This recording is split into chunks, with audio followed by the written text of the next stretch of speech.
وسلم دائما أبدا على حبيبك خير الخلق. اصحابی آپ نے علامت بتائی کہ جس پر میں اور میرے صحابہ. اس حدیث نے دودھ کا دودھ اور پانی کا پانی کر دیا. اس حدیث کی تشریح تو میں کئی بار کر چکا ہوں، لیکن آج محرم کے حوالے سے اس کی تشریح میں کروں گا تاکہ اس حدیث کو ہم محرم پہ فٹ کر سکیں کہ محرم کے معاملے میں ہم صحابہ کے طریقے پر ہیں یا نہیں ہیں. تو ما انا علیہ و اصحابی، آپ صلی اللہ علیہ وسلم نے یہ نہیں فرمایا جو قرآن کے راستے پر ہوگا، اس لیے کہ ہر فرقہ اپنے آپ کو منسوب کس کی طرف کرتا ہے؟ قرآن کی طرف، پھر اس کی تشریح اپنی مرضی سے کرتا ہے.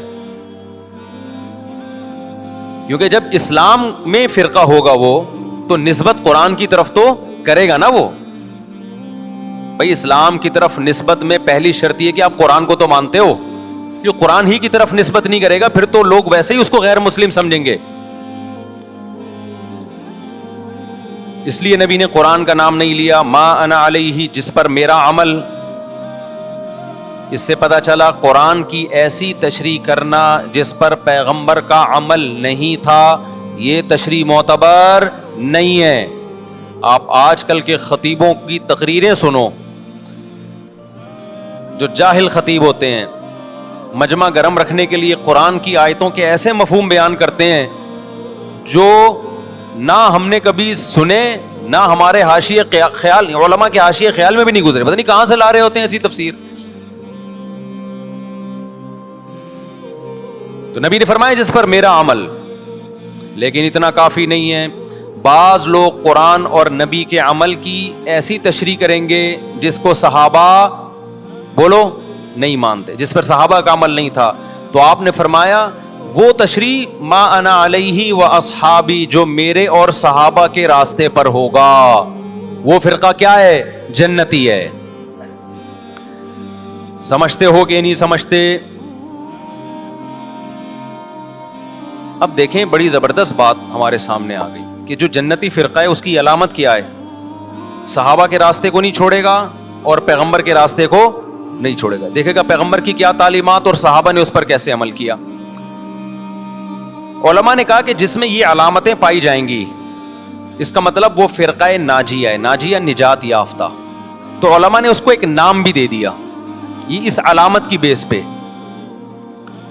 یہ نام علماء نے دیا تاکہ نام سے پہچان ہو جائے کہ اس حدیث کے معیار پہ یہ فرقہ اترتا ہے یا نہیں اترتا. تو حدیث میں دو چیزوں کا ذکر تھا، ایک سنت اور ایک صحابہ. تو صحابہ کے لفظ کو جماعت سے تعبیر کیا، یعنی اجماع صحابہ. صحابہ کا جو اجماع ہے نا اس کے خلاف نہ ہو، صحابہ کے راستے سے نہ ہو، اس کو الجماع کہا گیا اور نبی کے طریقے کو سنت کہا گیا. تو اس لیے اس فرقے کا نام جو نجات یافتہ تھا اسلاف نے نام رکھا اہل السنت والجماعہ. کھوپڑی شریف میں بات آ گئی،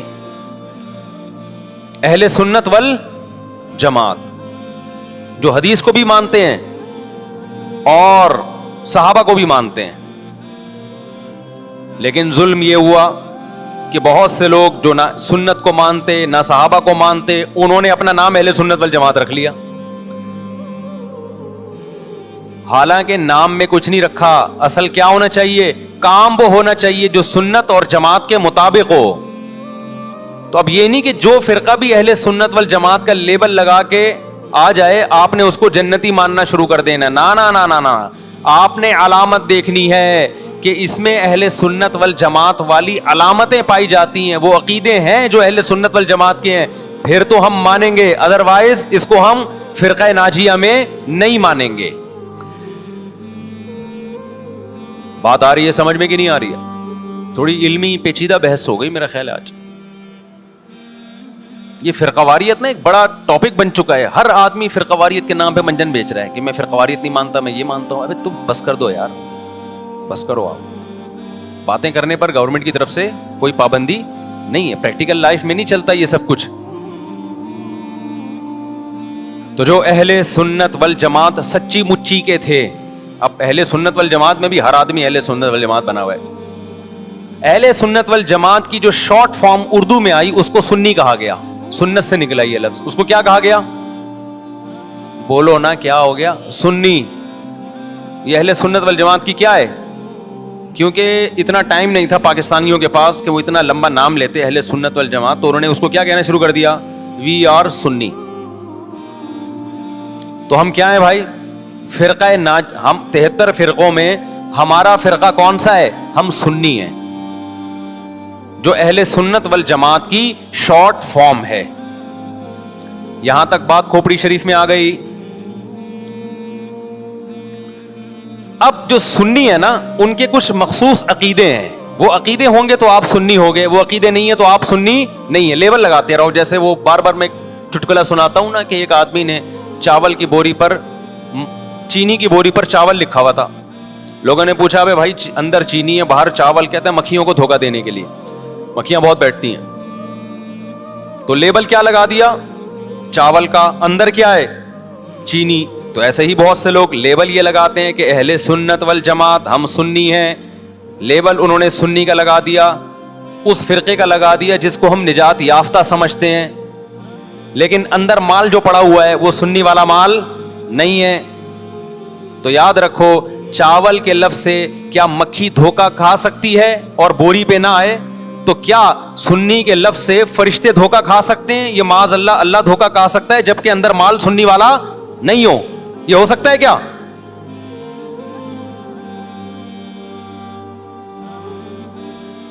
تو اس لیے میں کہتا ہوں آپ ایک چیز ہو جاؤ, یا سنی ہو جاؤ یا شیعہ ہو جاؤ یا کچھ اور ہو جاؤ. کبھی ادھر جا رہا ہے کبھی ادھر جا رہا ہے, کبھی ادھر لڑک رہا ہے. محرم میں شیعہ بن رہا ہے, ربیع الاول میں بریلوی بن رہا ہے, رمضان میں انسان کا بچہ بنتا ہے. میں یہ نہیں کہہ رہا کہ بریلوی انسان کے بچے نہیں ہیں, یعنی رمضان میں ایسا لگے گا جیسے بہت نیک آدمی. تراویح میں پہلے 3 دن دیکھو نا آپ. ابھی تو میں یہ بات ہی نہیں کر رہا کون جنتی کون جہنمی کون غلط کون صحیح. ابھی تو میں صرف یہ بتا رہا ہوں کہ اسلاف نے 73 فرقوں میں سے جو ایک جنتی ہوگا اس کو ایکسپلین کیسے کیا ہے. اگر بریلوی اس پہ پورے اترتے ہیں تو بھائی وہ جنتی ہیں. میں کسی کو جہنمی جنتی نہیں کہہ رہا, میں تو ایک کرائٹیریا بتا رہا ہوں. ہو سکتا ہے میں نہ اترتا ہوں, بریلوی بھائی پورے اترتے ہوں, شیعہ لوگ پورے اترتے ہوں. کسی ایک کو میں یقینی طور پہ نہ جنتی کہہ رہا ہوں نہ جہنمی. میں تو کہہ رہا ہوں کہ آپ فیصلہ کرو کہ آپ ادھر ہو یا ادھر ہو, درمیان میں نہ لٹکو. ایسا نہیں ہو سکتا ایک ٹانگ جہنم میں ایک ٹانگ جنت میں آپ کی, یا تو پورے ادھر جاؤ گے یا پورے ادھر جاؤ گے. کھوپڑی شریف میں بات آ رہی ہے کہ نہیں آ رہی ہے؟ تو نبی صلی اللہ علیہ وسلم نے فرمایا جنتی فرقے کی علامت ما انا علیہ و اصحابی, جس پر میں اور میرے صحابہ ہوں. اب نبی اور نبی کے صحابہ کس طریق پر تھے, کس ٹریک پر تھے؟ اس کو امام طحاوی رحمہ اللہ تعالی جو حنفیہ میں بہت بڑے محدث گزرے ہیں, امام ابو حنیفہ کے شاگردوں کے شاگردوں کے شاگردوں میں تھے. انہوں نے اس دور میں ایک کتاب لکھی عقیدہ طحاویہ کے نام سے, اور اس میں اہل سنت والجماعت کے عقائد اور ان کی بنیادی عقیدوں کو ایکسپلین کیا. ایک متن لکھا جو پوری دنیا میں مانا گیا, اور پوری دنیا کے علماء کا اتفاق ہوا کہ اہل سنت والجماعت میں داخل ہونے کے لیے ان عقیدوں کا ہونا ضروری ہے. اہل حدیث نے بھی مانا اس کو. اب اہل حدیث کی یونیورسٹی میں پڑھایا جاتا ہے. حنفیوں نے بھی مانا, مالکیوں نے بھی مانا, شافعیوں نے بھی مانا, حنبلیوں نے بھی مانا. سعودی عرب کی یونیورسٹی میں بھی پڑھائی جاتی ہے. وہ لکھنے والے اگرچہ حنفی تھے لیکن وہ جو عقیدے تھے وہ سب کے ہیں. وہ اس سے اہل سنت غیر اہل سنت سے کیا ہو رہے تھے, ان میں فرق ہو رہا تھا. سمجھتے ہو کہ نہیں سمجھتے؟ اس کتاب کا نام کیا ہے؟ العقیدۃ الطحاویہ.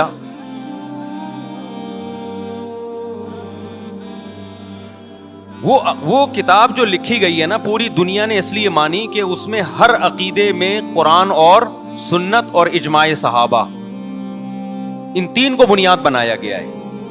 قرآن سے ہو, اور قرآن کی ایسی تشریح جو حدیث مانتی ہو, اور قرآن اور حدیث کی وہ تشریح جو صحابہ مانتے ہوں. لہذا اس وقت پوری دنیا میں جو اہل حق علماء تھے ان کا اتفاق ہو گیا, اور اب تک یہ اتفاق چلا آ رہا ہے کہ جو ان عقیدوں سے ہٹے گا وہ یا تو قرآن کے راستے پر نہیں ہے, یا نبی کے راستے پر نہیں ہے, یا صحابہ کے راستے پر نہیں ہے.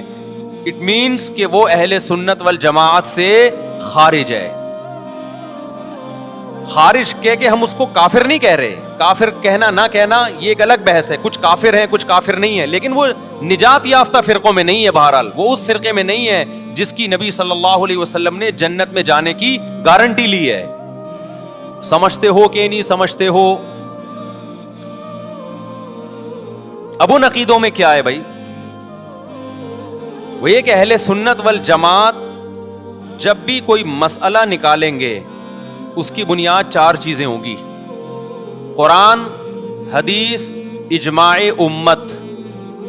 یعنی ایسی تشریح کبھی نہیں کی جائے گی قرآن و سنت کی جو امت کے اجماع کے خلاف ہو, کیونکہ امت حدیث میں بہت دفعہ یہ ہے کہ امت گمراہی پہ جمع نہیں ہو سکتی. آپ ایسی تشریح کسی حدیث کی کر رہے ہیں جو کوئی بھی نہیں مانتا اب تک, اس کا مطلب آپ گمراہی پھیلا رہے ہیں. اور چوتھی چیز ہے قیاس. بعض مسائل قرآن و حدیث میں واضح نہیں ہیں لیکن قرآن اور حدیث میں ان کی طرف اشارے ہیں, تو مجتہد کیا کرتا ہے کہ وہ قرآن و حدیث کے ان معنی اور مضمون میں غوطے لگا کے وہ مسائل کا استنباط کرتے ہیں, زمانے کے حساب سے نئے نئے مسائل اخذ کرتے ہیں. سمجھتے ہو کہ نہیں سمجھتے؟ تو 4 اصول اہل سنت والجماعت کے: قرآن سے مسئلہ نکالا جائے گا, حدیث سے نکالا جائے گا, اجماع امت سے, اور چوتھے نمبر پہ قیاس سے.